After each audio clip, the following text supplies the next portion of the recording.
All right. Hello, everyone. Welcome to the webinar, Healing Hearts, Empowering Children Through Bereavement Education. So my name is Phil.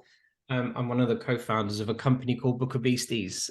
We develop wellbeing games and resources for children that are used to support just over 250,000 children around the UK. We work with loads of incredible people, just like John, to deliver our games and our services. And I'm sure you, as you've seen the webinar, you've probably seen me being noisy and annoying on social media here and there. So really pleased that you've joined us today. As I said, if you have any questions or want to make a comment or want to ask John anything or want to share any experiences of your own, then we really encourage you to do so, and please do in the chat. We think it's really important to kind of have this open and sharing environment here, particularly with the topic that we are covering today. So I'm really excited to be speaking with John Adams today. He is the former president or past president of the National Association of Funeral Directors, and now an advisor to Child Bereavement UK. John brings an absolutely incredible wealth of experience in the field of bereavement and its impact on children, their mental health and their well-being.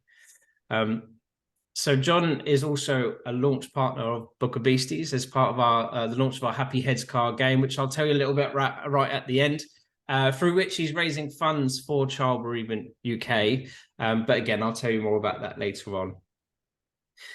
Just to tell you how I kind of came across John. So I was over on the Isle of Man working with schools over there, and sitting in my hotel feeling rather lonely and watching the news. And John popped up on BBC News, and I was listening to what he was saying there. And this was during the time that he'll tell you about this when I hand over. This was during the time that he was trying to get signatures for his petition to introduce bereavement education into schools. And what he was saying just entirely resonated with me, and I just felt it to be such an important thing that he was trying to do. That I knew I had to reach out and get in contact with him. And he just told me a story of how he saw someone and reached out to them and managed to get them into a conversation with him. And it was very much the same way around, John, with when I saw you on BBC News. So meeting you the first time, I was starstruck. Yeah, me. That's a glory, that is, Phil. That's a glory. And this has really brought us to this point today. So we are going to today explore what is a really profound impact of experiencing a loss on children and the significance of education in helping them navigate these challenges. Bearing in mind that according to Childhood Bereavement Network, just under 27,000 parents die each year in the UK, leaving behind about 46,000 dependent children aged 0 to 12. And with death being one of those, one of life's inevitabilities, empowering children and young people to embrace and overcome bereavement is arguably just as important as any other life skill. So for anyone that's just shown up, welcome. And I'll say again, if you would like to ask John any questions throughout the webinar or make any comments or share experiences of your own, we really welcome you and encourage you to do so. So please do put any comments in the chat. And the first comment, John, is Tanya said that she signed the petition and shared it too. So you've got supporters here today. Amazing. Thanks so much, Tanya. All right. So I most likely butchered your introduction, John. So what I'm going to do is hand over to you to introduce yourself to everybody. Yeah. Well, thank you all for joining. Thank you, Phil, for setting up this conversation today and being asked to do this. It's a huge honor. As Phil mentioned, the petition, which was launched in October last year to add content on death, dying and bereavement, we reached over 11,000 signatures for that petition, and we're making really good progress with this. People are listening, and actually the public are starting to understand now why this is so important. And this isn't just about helping bereaved children; it's about helping people understand about grief and death, who aren't going through it, that they are equally as important, because the outcome can be so positive for society. So yeah, it's been a fascinating journey. The sort of campaign, and I can see that Anne Chalmers is here today, MBE now. Thank you, Anne, for coming. She is the CEO of and founder of Child Bereavement UK. And the work they do and many others is very instrumental in helping children. And some schools in the UK are already doing great work. It's just obviously the vast majority have nothing in place. And the sort of the goal for me is to stop us being so reactive when we go through a loss for young people, and start being proactive and having conversations when things are okay, when things are fine. So my background, I'm a fourth generation funeral director. I arrange and conduct funerals daily. And as I said, I'm now very honoured to be working with Child Bereavement UK as well. And I also teach the diplomas in funeral directing. So I often have an opportunity to unpick all things funeral related and grief related as well. So I think that's my sort of introduction. And if you're happy, Phil, we'll go into your questions. And before I hand over to Phil, please feel free to get involved as well. And actually, if there's things you don't agree with me, then please feel free to challenge me as well. I'm all up for that, and I will respect that as well. So please feel free to get involved. Let's not make this about just Phil and I. Please speak up. So thank you all. He did say at the beginning that he was up for a challenge today. So please, yeah, feel free. Yeah. You mentioned some with this going straight away off topic, off script. John, I know we said we might. You mentioned about the kind of reactive practice that happens quite often, and I think it's more like a Western world thing, that we do have this real reactive approach to pretty much everything, whereas the preventative approach is obviously a lot more impactful. And I guess my first question, which wasn't my first question, but I will be, do you see that changing? Yes, so the answer is it can change. And I think we're showing people how it can change. So just to give an example, and I think it's important that sometimes when you're trying to push something through, it's also very useful to look back. I was chatting yesterday to a colleague and friends about this, and he was telling me that when he was at school in 1970, a friend of his in school lost his dad, and his dad, let's just say his name was Steve. His friend Steve got the nickname. Steve's dad died at school. His dad died during that time. His nickname in school was Steve No Dad. So that's what all the kids in the class called him. I was like, wow. And like, obviously, my friend wasn't aware of what the magnitude of what he was saying was. But again, with education and awareness, things have. So it's important to know that things have improved. Things have got better from those times, I hope. But it's about now making the next steps forward. How do we improve more as a nation? Yeah. And again, it's about how we improve our relationship with death overall, and the outcome, as I say, is a more positive living, a better way of living for all as well. You mentioned the experience of your friend there, but you've also had your own experience with bereavement at quite a young age. And I wonder if you could share that with us and kind of explain maybe how that shaped your understanding, what kind of support network there was around you, either in school or anywhere else, and how I guess it's affected you as an individual, not just then, but like throughout up until now. Yeah, I'd be delighted to talk about that actually. Well, so my mum Maria, she had cancer from I was 6 years of age when she was diagnosed with cancer, and I was 12 when she died. So from a very young age, we sort of lived with that in the house. My dad was very honest with me about what was going to happen, which I really appreciate, because he said, tell her all the things that she needs to know, that you wanted to know. It's a question that how would you deal with children whose grandparents have dementia? Yeah, that's another type of loss, isn't it, as well? I'll come on to that if that's okay, Tanya. So I was very fortunate with my dad that he was very open with me, and I'll always be grateful for that, because I was able to tell my mum how much I loved her, and we had some serious, some great conversations, and I was aware that the end was coming. But my mum's family, from quite a strict Roman Catholic sort of background, and it was very much a case of this isn't going to happen, which is really, two conflicting views, really, which was quite, obviously at the time, a little bit confusing, but that's just the way it was. At school, the conversations really were non-existent. My dad sent a letter to the school, the head of the school, and 4 or 5 months later, following the letter which stated that John's mom had died, they called my dad to say, is everything okay at home, because John's performance in class has dropped. What's going on? So the message hadn't got through from the head of the year, the head of the school, to the actual my year group, which is a shame, because it's a missed opportunity. And it's really important to say, I've never felt like a victim. I've never felt, why me? It's not about that. It's only by looking at this whole campaign and why it's so important. I've reflected a lot on my past, really, and what happened. Sadly, what my answer to it was, and the lack of communication around it. And also, I just felt embarrassed of people. You feel a bit like a leper almost. So what I did was took myself out of school. I just had weeks at home, which isn't healthy, which creates more of a divide. It's just a missed opportunity, and it can be so much better than what we've currently got in place.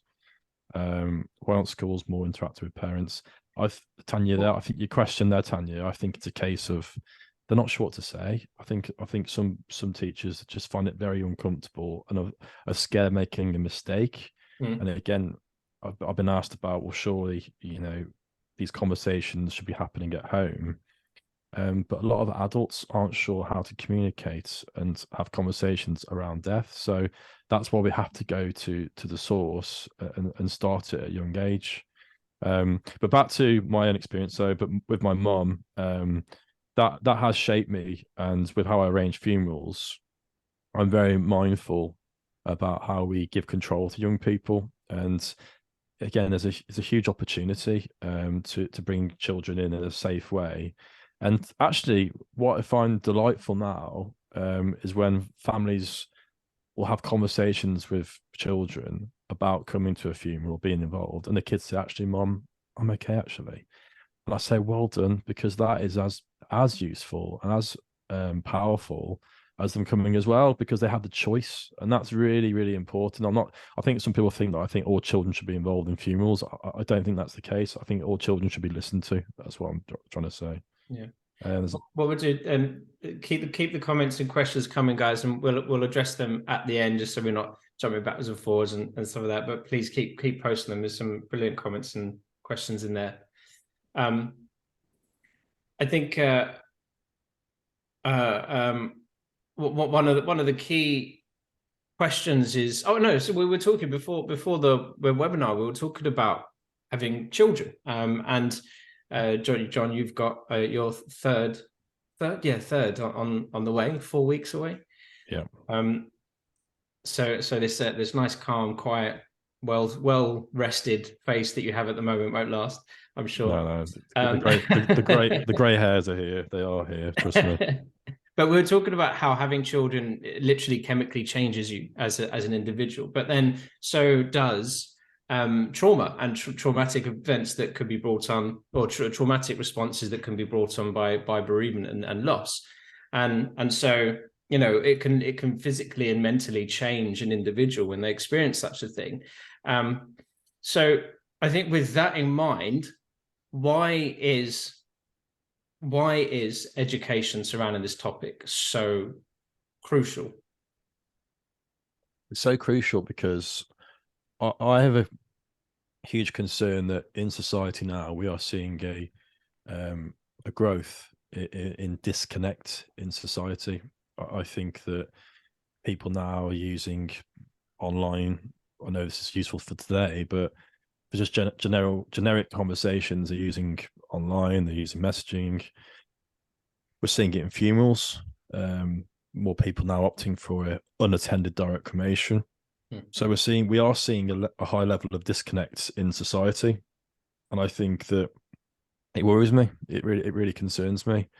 I noticed the other day on the news, a quarter of the UK now are on antidepressants, and it really concerns me about connection, about how there's a growing disconnect in our country. And I believe this is an opportunity to bring people together in the thing that will affect us all, and I think is the source of most problems as we grow up. And actually, sometimes not saying anything at all, but just being present with someone who's suffering can be as powerful as giving them some advice. Just being there, but knowing that person's what they're going through, having an idea what they're going through, just being present for them can be as powerful. So the idea why it's so important then, as you stated the numbers before, the amount of people who are affected, the Child Bereavement UK's information is every 22 minutes in the UK a parent dies. Every 22 minutes a parent dies. It's unbelievable, really. And that's not including grandparents, uncles, aunties, siblings, even pets. And Saul mentioned on the chat about dementia, so it's just about loss as well, really. So this is happening, all the time. And so people are going through this, but actually it's about the people that are around that person who's going through this, the people around them having some awareness of what that person's going through. That for me that's as important, because that brings people together. Mm-hmm. They have an understanding, and it creates connection, and that really is important. And we have a better society is the outcome, a more positive society, a kinder way of living to each other. Which it excites me, the thought of it. I find it very exciting. And then obviously in classrooms, you have teachers who are under tremendous pressure at the moment, but it's about how we support them, not put more pressure on them. The lesson plans are already complete and ready to go. So it's about giving them confidence and building their trust in this. Yeah. And I do think as well, that having this in place will actually benefit the classroom as well. The working environment will be more positive as well. There's more of a community and togetherness in the classroom. And these tools that we learn at a young age, they will also see you through as you grow older as well. So I keep saying this, in adult life now, I know people that aren't capable, they're too frightened to have conversations with people about death.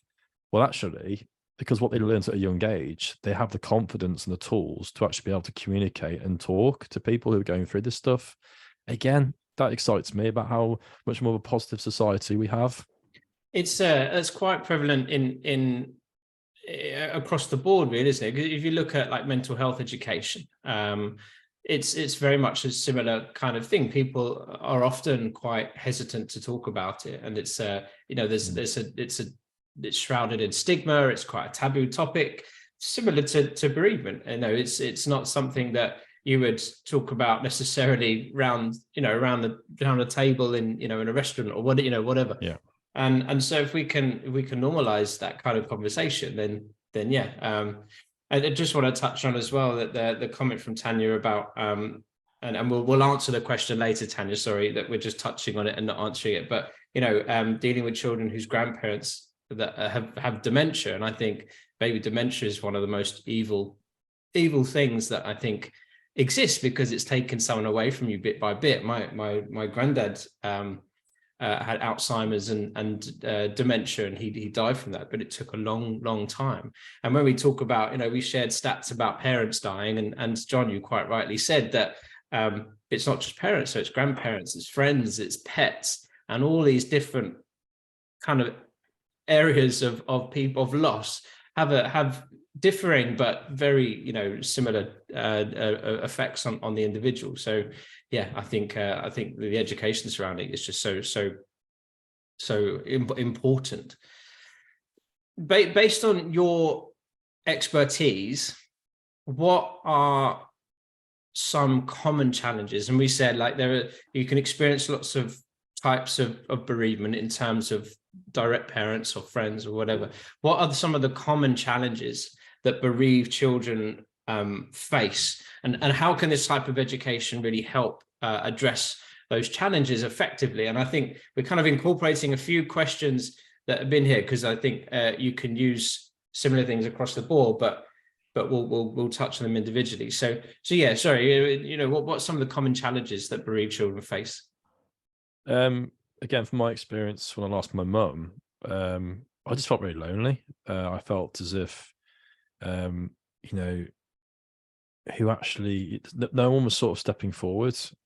And I'm growing up. What I've learned is lots of people were supporting me, were sort of cheering me on from the sidelines, but no one had the tools or the capability to actually come in off the sidelines and say, "Okay, mate, you're right," and have a talk to me.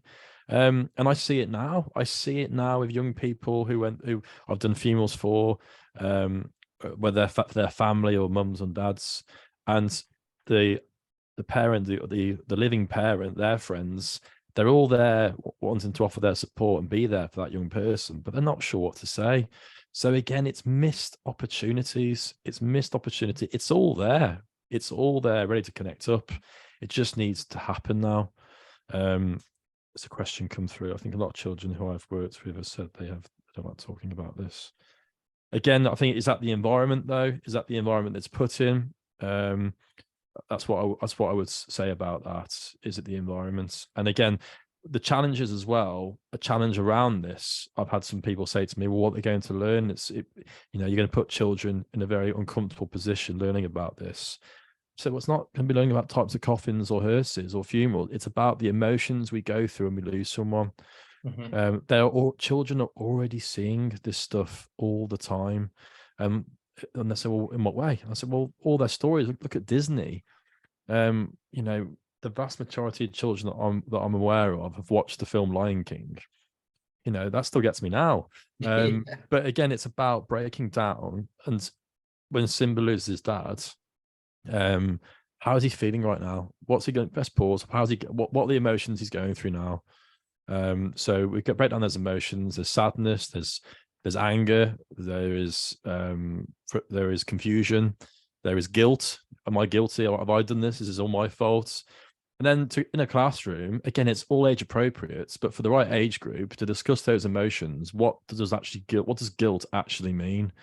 And going through all these different emotions, what do they mean? And that again builds compassion. It builds empathy in classrooms all over the UK. The key thing, which I didn't say earlier on, is age appropriate. Obviously, is the key thing here. And how I see this is how I see the age appropriate working is we learn in school about how life begins through sex education. So let's learn about how life ends in a very safe way. And as I say, the children are already seeing the death around them. The Queen's funeral last year, it's very difficult to avoid any media attention on the Queen's funeral. COVID-19, every day we saw numbers on the screen, how many people had died that day. So all we're going to be doing is expanding and actually explaining on every number on the screen there's a family who are struggling, who'll be mourning and grieving. And it's also important to remember that it's not just numbers.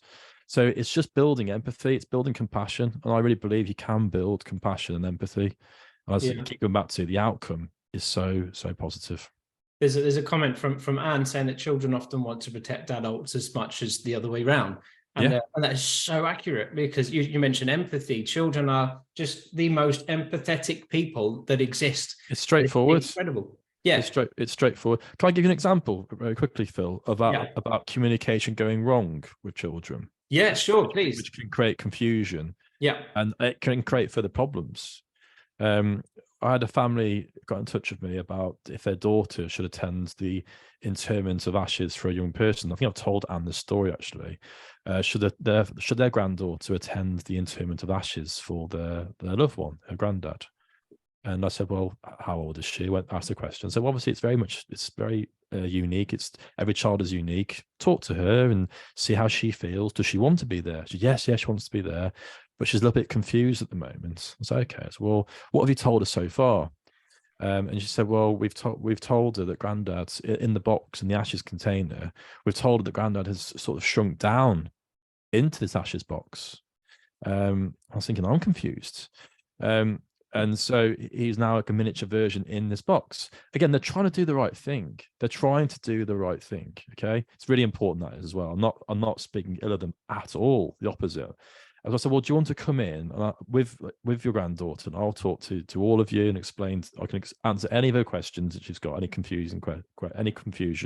We'll try and resolve it. We sat down as a family, and in the evening with her mum and her grandmother there, we went through all these questions, and I explained about what ashes are. I said they're like a special dust. It's still your granddad. It's still that person, but it's a different form now. Instead of being this body that we're used to, it's in this fine, special dust now. And she even came on to, well, how do you, and the relief, and it all became so much clear to her.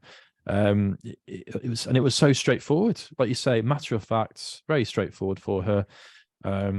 And it came on to the question, well, how do you transform from this to that special dust you talk about, John? How does that happen? I said, well, the crematorium we went to, and I thought we're going to have to go there. They use a special heat, and that transforms us from this body into this special form, which what will be next weekend or next Saturday when we have the interment, or the bed when we bury your granddad's ashes in the grave, which you can go to if you want to. Your family said it's fine, and if you want to be there, yes. But actually, what I'm coming on to, she was like, oh wow, this is all so simple, so easy. And we can almost make things confusing. We can overcomplicate things. And the family, the relief from the family, this conversation, it was just relief all round. Yeah. But what I'm trying to say is, it was all basic communication. But actually we try and protect them too much, and that can cause confusion, and I believe damage in the distant future as well. Yeah, I mean, Jay Jones, sorry, I don't know your first name, Jay Jones, but she said that adults may not be able to handle discussion with children, or, find it difficult. And yes, of course. I with Book of Beasties, I do this every day in terms of well-being, but talking to my own child is very, very different. So that can be difficult. Phil, and that's the reason why we need to educate children. Yeah, but then it'll take 2 or 3 generations, I believe, for it to become more normalized in society, where we can have conversations at home where it's comfortable and it's at ease, and we're not being guarded and making a huge blunders. But I think even trying to have the conversation as well, we should notify that actually is really important as well. Just trying and doing your best, showing that intent to have these honest conversations. Yeah, having no conversation, I think, is worse. Of course, yeah, no, of course. But I think if we do empower the child to feel able to openly talk about these things, and they themselves feel more comfortable, then it could help it go a long way to help the adult feel more comfortable as well. Definitely. From your perspective, how can parents and educators and communities as a whole contribute to building a more supportive environment and network? So I guess actually focusing on the community element. So from like a local authority perspective, or from a school perspective, who do deal quite widely with a community, how could they build a more supportive environment around these kinds of topics? Well, I think getting people together, you mentioned community, togetherness for me is the key. Working with people who are specialized in certain areas is key. From the female side, I look at this all the time.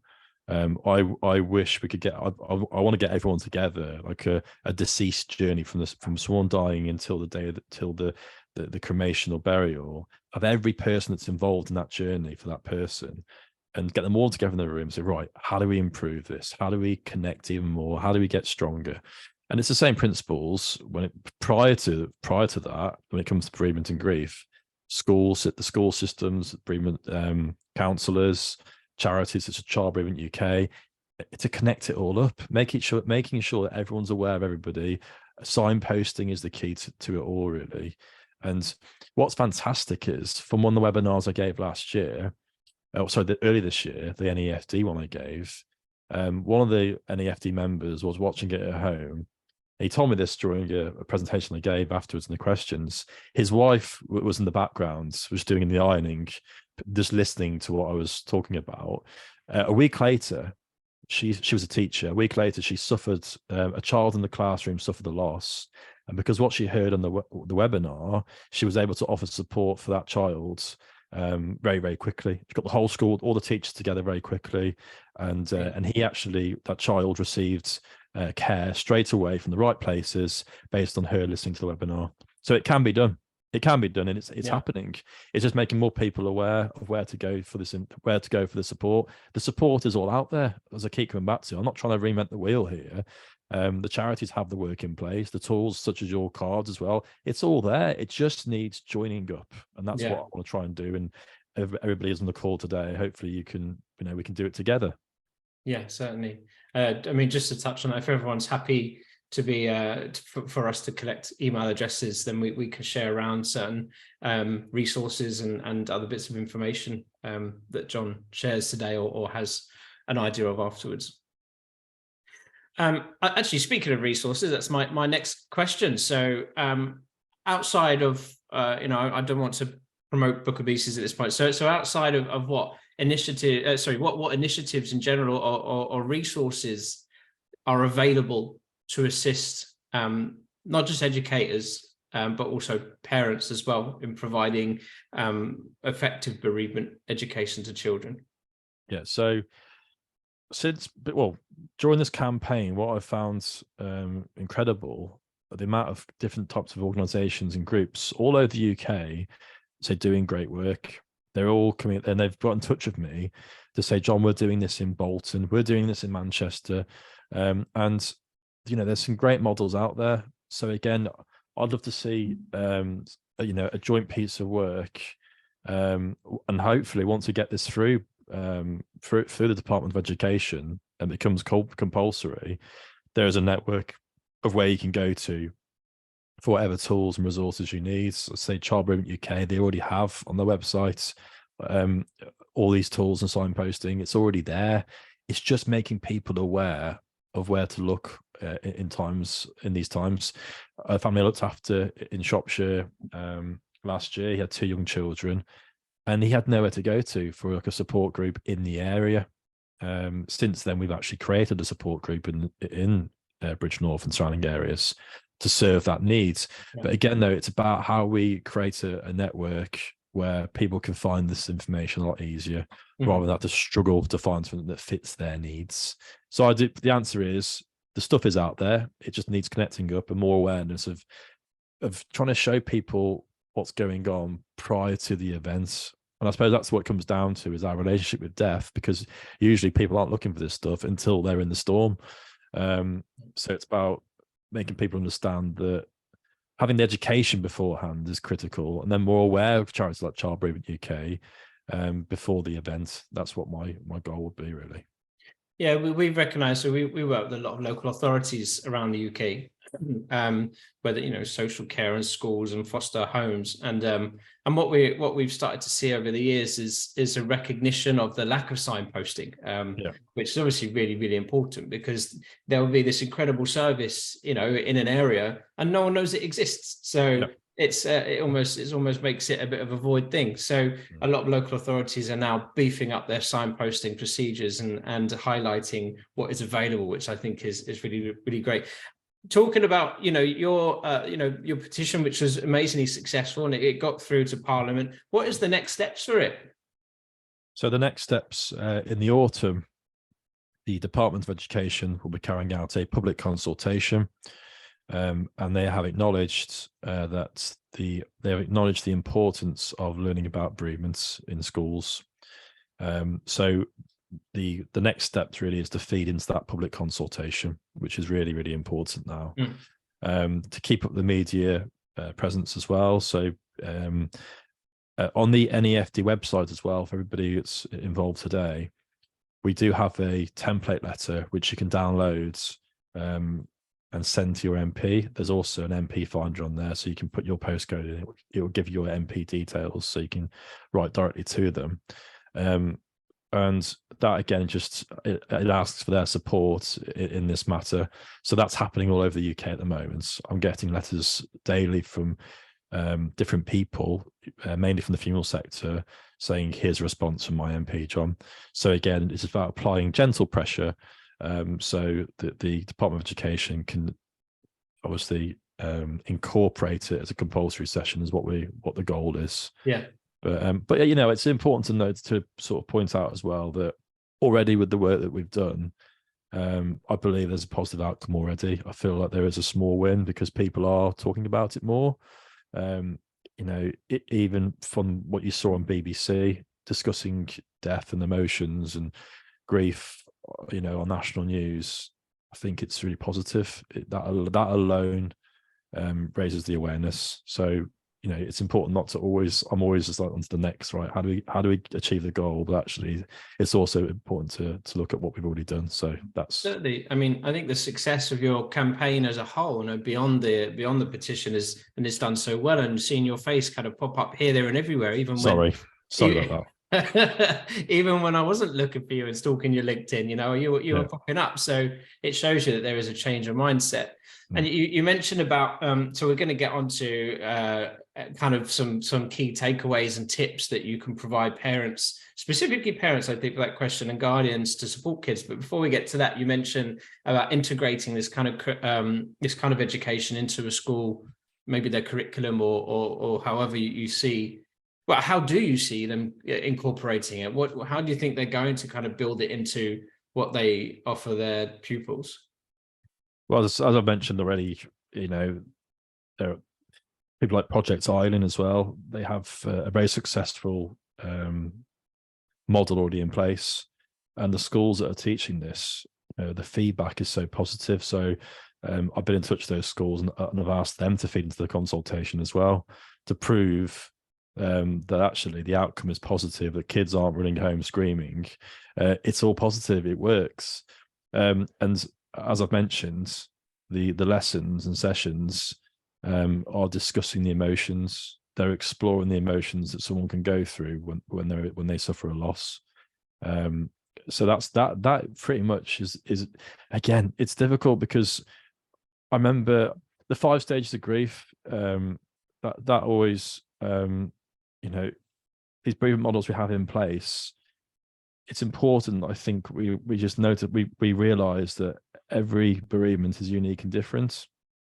I remember arranging a funeral for a young person that died, and his father, I went to see at their home, and I said, how are you getting on? How are you? And he said, actually, John, I'm relieved for him. He was so troubled and tortured. And I remember, it stays with me now, because that isn't, you know, that caught me off guard, that honesty. And what it highlights is that everybody is unique, every relationship is unique. And that's the key thing that we need to take away from the sessions, really, that, you know, just treat people with kindness. You know, everyone is unique, everyone is different. Their relationships were there. And I speak about my mom, about, you know, I'm so grateful for the love that I had for those 12 years. And I still feel her love now. I feel so lucky. I feel so lucky to have that my mom is my mom, still is. But I'm also aware that some people's relationships with their mums and dads aren't healthy. So again, it's complicated, it's complex. But the key thing is, out of all this, is that everyone's relationship is unique, and what people are going through is unique. What you've been through doesn't mean that you know what someone else is going through. You have awareness what someone's going through, but just be kind, be compassionate, be understanding, and that alone is very, very powerful.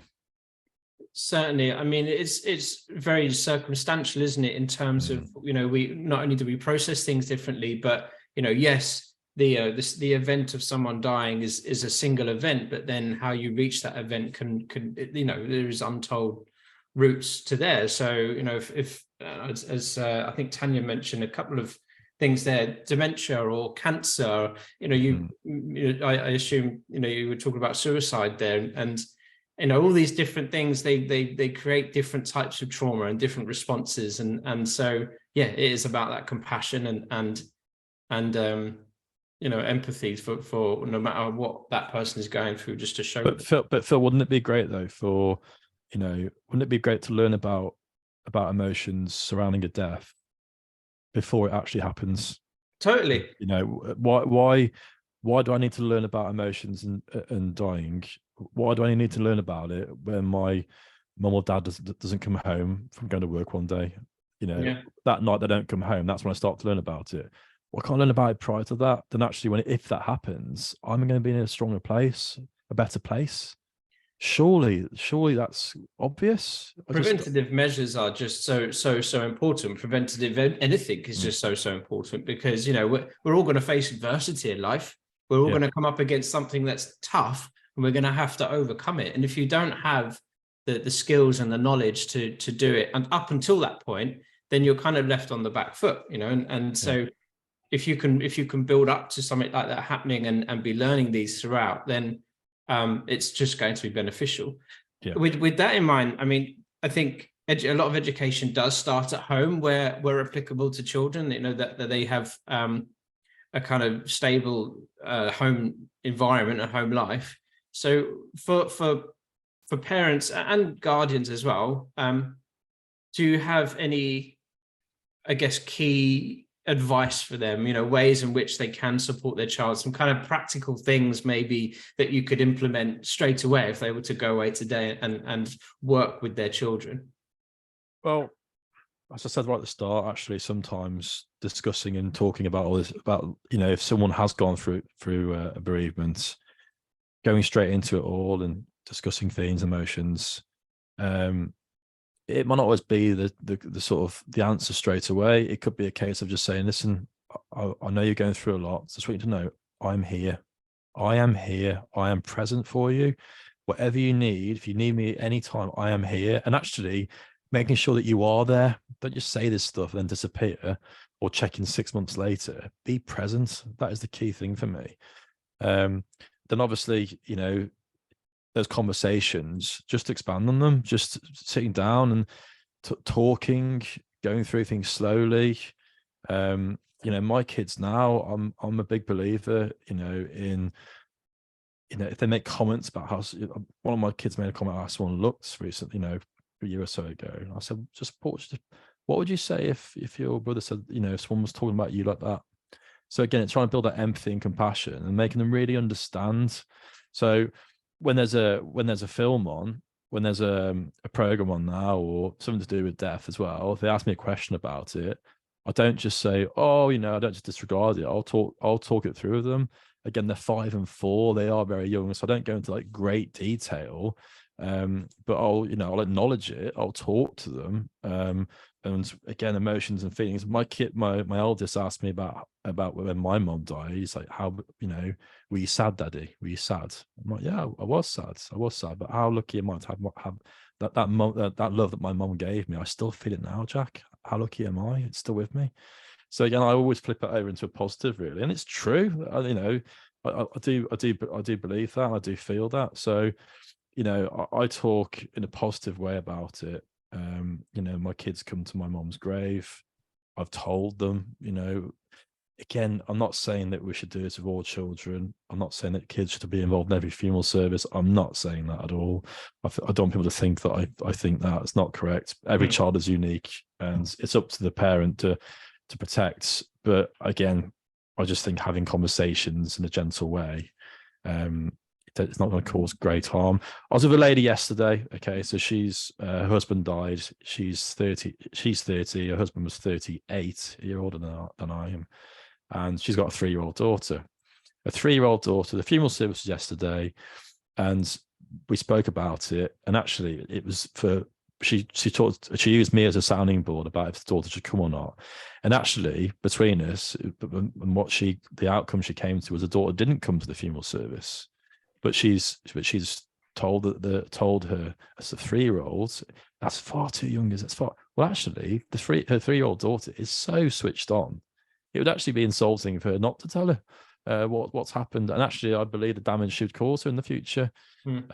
So she has been honest and told her that Daddy's been very, very poorly, and he's died. But all that pain that he had, that's now gone. Yeah. And she's so clear. She's so understanding of it. And they've got a fantastic relationship. I said to her when I first met, I spoke to her recently, when I first met you, I was so worried about you. She's actually 6 months pregnant as well. The wife is. So when I first met you, I was so worried about you. I was so just concerned. So I'm obviously still worried about you, but I just know you've got this. The way she's taken charge of it and handling it. And I'm sure, I'm said to you, you'll have some tough days. Of course you will. but the way she's approaching it, she's so clear. I've learned from her, and she's inspiring. So, you know, every child is different, every child is unique, but try and just have gentle conversations with young people. They won't, you know, it won't cause trauma having conversations with youngsters. It doesn't happen. There's some good materials out there as well, you know, in terms of books. I remember when I was young watching, I'm sure, I don't know how many people would remember Watership Down and things like that, which you know, I didn't expect to when I first watched it. Gosh, it's scary. But that things like that, or is it The Land Before Time? You know, it's these things that actually lots of films, and Disney now. You got Coco. You've got there's lots of these cartoon films now, animated films. They're all around loss. And it's all there. What we'll do is after this, as I said, we'll send around a follow-up email to everyone that signed up with some suggested resources. And well, you'll probably know Watership Down, so I won't put it on there, but the other bits and pieces. I'm going to use the last 10 or so minutes to go through the comments and questions, John, and then you can sort of respond as we go down them. I've spotted some really brilliant comments and questions come in. So we'll start at the top with Nikki, who said that she was 10 when her dad died, which is the end of primary school, which is a really tough time for something like that to happen. There's a lot of transition and change going on in life without something like that happening as well. And she said she had no support, and her secondary school had no idea until the first parent meeting. So I guess I guess it's part of their due diligence of their children. Maybe they should find out at that time. I don't know if you've got a comment on that, John. Well, there's another petition going through at the moment about making a register of bereaved children in the United Kingdom, so that will help with that if that does go ahead, which hopefully it will. But yeah, I agree. There is it needs connecting up for schools, but the key is though not just telling the schools; it's about giving the schools the tools and confidence in knowing how to actually deal with this stuff when it happens. And again, it frustrates me that, you know, why be reactive? Why do we only start having conversations and initiating this stuff when I compare it to like a house on fire? You know, why don't we put some smoke alarms in place? Because when the house is on fire, the damage is already done. Put the smoke alarms in place. Let's have the conversations when things are okay. You'll build connection and community. Yeah, I think that kind of feeds into the next two questions, which we kind of touched on from Tanya, which is how do you deal with children whose grandparents that have dementia, and follow up from that, family members who have stage 4 terminal cancer. So I guess it is that build up to the inevitable, and you know that it's going to happen, and so how do you again, but I guess it incorporates just what you said. It's about not being reactive. So hopefully you would have. I think as well, just to build on this, it's about how we create connection with those that we love. And actually, like in the film Lion King, which I already mentioned in this, what's great about that story is that actually he learns about taking his dad with him on his journey. And it's about connection points prior to death and connection points afterwards as well. So like keeping journals, having items of that person that you can go to gain strength and to remember. So actually there's connection points to think really carefully about that. It's really important. And for this morning, I had an unattended direct cremation this morning, so no funeral service at all. But actually, us going to the house at 7:30 in the morning, it gave that family that point of connection. There were children there. They all touched the coffin. They had a point of connection, which is really, really important. I believe they'll be in a better position now moving forward than they would have been if the coffin was taken straight to the crematorium as originally planned. Just to confirm, there's no additional cost on that at all. It's not about that. It's about creating connection. And that's what I have my concerns about. So what can you do? What can you do now to create connection? If the Alzheimer's or dementia is very, very bad, it's going to be difficult to think back about what that loved one was like prior to that, to create the connection points looking back, and to just build on that, really, to keep building on it. Because when someone dies, it does not define you. It won't define you, and it won't be physically, it's the ends. But as I say, emotion and love, it carries on. And that's not a cheesy line. That is the facts. You can't just shut it off. You can't cut it off. So connection points. Look at that. What can you build on? What can you create regarding connection? It's my advice. Fantastic. I'm going to jump on. Sorry, Tanya, there's another question, but I'm going to jump on to Sarah here, who said, "How would you support two primary age children whose dad are elders?" So it's a similar question. So yeah, you just really answered that one. So moving on to Jay Jones, she says, "Pre-examining death and bereavement would better set the scene for later discussion within the education system. Teachers likely feel that they are going into the discussion cold." So do you think that there is an absence of role models or mentors in young people's lives? Well, there's two questions there. The role models is a difficult one. Obviously, family situations, that's always going to be different. We are seeing though a rise in family dynamics changing in the UK. Again, regarding role models, I'm not sure about that. But the more role models, the more leadership roles we have in society and role models we have, then surely that's only a more positive thing. Yeah. Regarding prior to that, what was Jay's first point? Teachers likely feel that they are going into discussion cold. So I think that's 100%. So they've already discussed this information. There's awareness in the classroom, and then actually they can, what if something does happen or when it happens, they've got there's a foundation already laid. There's communication that's already happened, and then you can just build on that. So I think that's a great point by Jay. Yeah. Tanya says that her daughter had struggled when her dog died. She had a strong bond with the dog, and she was 8 at the time, and it still affects her because she never got to say goodbye. She has a photo book of her and her dog, and she has a cushion with herself and her dog that she had a bond with. So I love that. That's awesome. Good connection points again. It's fantastic. Yeah. And again, I think it just highlights that actually the loss of a dog or a pet can be really, really impactful. And it shouldn't be dismissed because it's only a pet. Actually, my dog is my best mate. Yeah. So it's really important that we recognize that, and it's not just dismissed. Yeah. Tanya goes on. She says that that her daughter got bullied in school when she started to cry, and she informed the teachers that she'd be feeling low and disconnected. And actually, she added that she was diagnosed with high functioning autism. Which I guess looking at that takes another approach to it, because obviously each child is different just as much as each situation is different. But again, though, what that highlights to me is that, again, teaching the children who aren't going through a loss is as important to supporting the person that is going through it.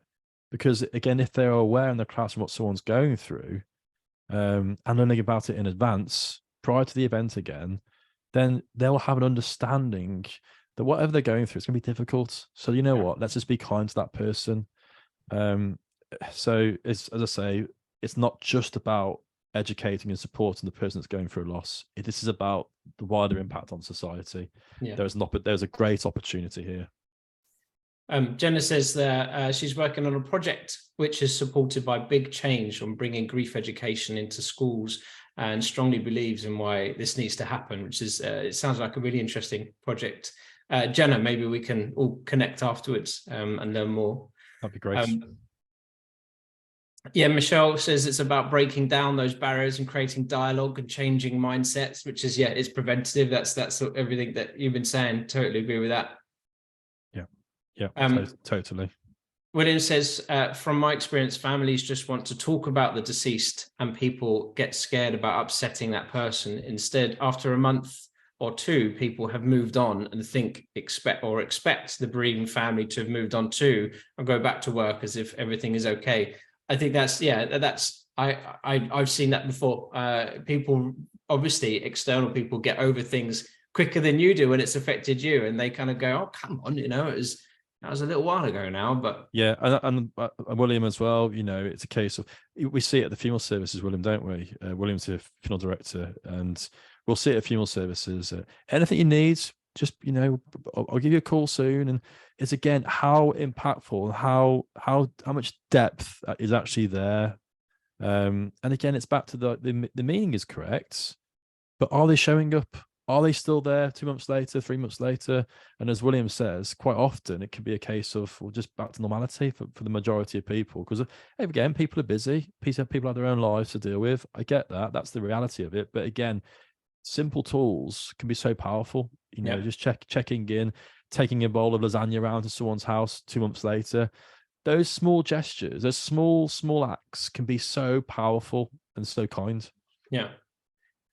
Anne says that children are often capable of so much more than we give them credit for. Totally agree with that. And leaving them without information and explanations can mean they fill the blanks in with their own imagination. And the story you mentioned earlier about the parents saying that the granddad had shrunk down, and that evokes, even for me, some weird imagery in my head going, well, that's I don't Yeah, get how that's a thing.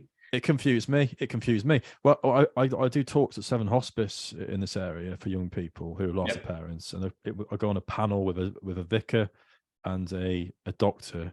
It sounds like a comedy sketch, but it's not. So the three of us on a panel, and we get asked questions by the children. And again, back to what Anne said there about they just filling in the blanks. One of the questions I was asked was, "Is my mom being eaten by worms because she's in the ground now?" And actually, to be able to tell that young person, well, the depth of a grave is 6+ feet, and actually worms and insects only go to a certain depth, so it's not possible. The worm's not that deep. So I actually gave her the facts that it's not correct, and straight away, oh, okay. So again, what Anne states there, it's really important that with information, it doesn't cause concern or panic. It actually provides clarity. Yeah. It provides clarity, and then it's just life's a lot easier. All the things we're fearful in life, it's the unknown. All of us are all good, even as adults. Things that scare us because we're not sure what's going to happen. Well, let's give some information on the grey area, and actually things get a lot better. Yeah, totally. And then it's change as well, isn't it? Change is terrifying. And maybe that's just me. But yeah, change is scary. And so it's about having the resilience to continue on through that change. Tanya says it's hard if you lose a sibling or a parent suddenly. It's hard when a parent is KIA or RTC. And how would you deal with this?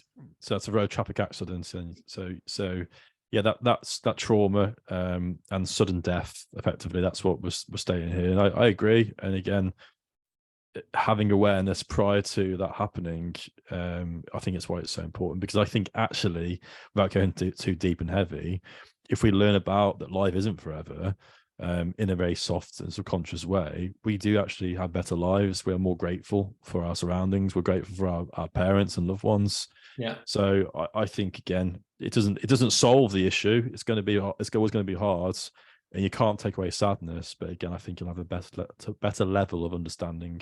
Yeah, sure. And the last few comments, and then we'll kind of come to a close. Is that Tanya says, I have friends who lost their wives, and they don't talk about their wives to their children. They have no photos of the mum and or allowed to talk about their mum, which is really sad. It really is. I think I could see why they would do that, because obviously it might evoke a lot of emotion for them that they would struggle with, and maybe they're of a generation that was taught to not talk about their emotions, which is problematic in its own right. But yeah, I think you mentioned, John, didn't you, about keeping that memory around? And of course, it's not about creating a shrine at home. It's about just having those, as I say, those connection points. And you can't just cut off love, and that really concerns me and saddens me to hear that, because you can't just stop it. Unfortunately, it's not the end when someone dies. Physically, yes, but emotions, no. And I'm sure that scenario there, I imagine there's probably, I'd like to, I'll be interested to know the understanding behind that, what the reasoning is. And again, overprotection can cause more damage, in my view. Totally. Actually, I stand by it. I think it can cause great damage. And a lot of adults we see now with issues, it can often come from childhood trauma, which wasn't dealt with or wasn't spoken about and just shrugged off. And the result is not good. Yeah. And Tanya finishes by saying Top Gun, where Goose dies, gets her every time. Yeah. But again, it just highlights, isn't it, that I know that film is aimed at a higher age group. I mean, it's not just an 18 or what it is, but it's not a PG. But the point is, though, that death is all around us. It's everywhere around us. It's all amongst media all the time, magazines, books, stories. It's everywhere. So stop pretending that it's not around us. because Yeah. children are seeing this stuff. Let's just provide that clarity, which we've discussed about, and how that can help so much. Totally. And lastly, Anne shared the link to the petition for recording the numbers of bereaved children, so we could ensure they're supported. So that's in the chat if anyone wants to click and sign that petition, but we'll send it around afterwards. That is all we have time for. John, it's been an absolute pleasure talking to you. I think it's such, it's a heavy topic, as all of these things are, but it's really, really important to talk about. It's just, the kind of vibe of today. I wanted to share, as part of, talking about bereavement, it's important to talk about our well-being and support our well-being. And it's very much what we do here at Book of Beasties. And as I mentioned at the beginning, we are supporting Child Bereavement UK. So if you don't mind me putting a little plug in, John, as John is, the launch partner of the Happy Heads card game. If you do want to support Child Bereavement UK, you can do so by donating £1 per game sold from the Book of Beasties website. So feel free to jump and over to our website and have a look on there. But as I said, after this, we will follow up with all the comments that you've shared, with useful links and resources. And John, I guess just to close, do you have any final comments? Just to thank you for those who joined today. For those who are watching the recording, I hope it's been interesting for you and useful for you. I don't see this as sort of my campaign. I see it as our campaign. I really mean that as well. You can't achieve anything big on your own, and I think we all have responsibility to try and help and improve society. I hope people who are on this call share that view, and I think it can be achieved. And I'm optimistic and very positive that we are making the right steps forward, to see this happen and achieve the goal. So just a big thank you for your contribution and being here today. Thank you. Yeah, thank you everyone for coming. If you have any questions after this, please feel free to shoot me an email and I'll share with John. And if John's happy for me to share his contact information, Yeah, please do. Yeah. Thank you, everyone. Have a great rest of the week. Thank you for coming. Thanks all.